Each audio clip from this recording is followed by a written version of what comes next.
everyone, my name is Sam Stember and I'm from Namnam Fernando Bukidnon. Today, I will answer the questions. If I could meet any historical figure, who would it be and why? If I could meet a historical figure, I would definitely choose Dr. Sirsa, the national hero of the Philippines. I choose Dr. Sirsal because I really admire his intelligence, bravery, and deep love for our country. Instead of fighting with weapons, he used his knowledge and his writing to inspire Filipinos and expose the injustice during the Spanish colonial period. Para sa akin, hindi na kailangan ng dahas para magawa ng pagbabago. Minsan, kailangan natin ng edukasyon, katotohanan, at tapang. Chance to meet Dr. Sirsal, I would ask him the three important questions.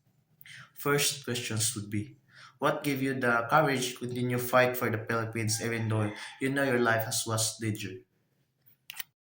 I really want to know what motivated him to keep going despite all the rest. Bilang isang ordinaryong tao, siguro natatakot din siya noon, kaya gusto kong malaman kung paano niya nalampasan ang takot at bakit hindi siya sumuko na ipaglaban ang ating bansa.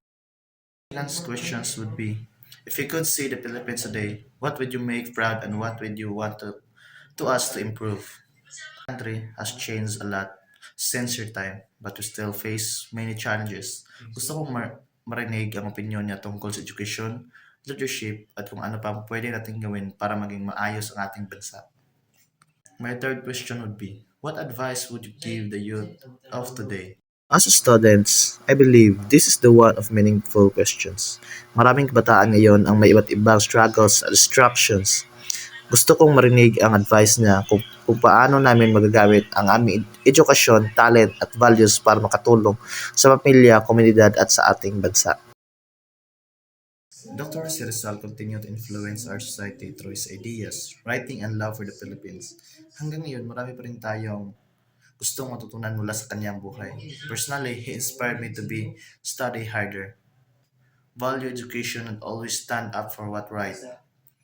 Naniniwala ako na kahit ordinaryong tao lang tayo, we can still make a positive difference if we have courage, discipline, and love for our country.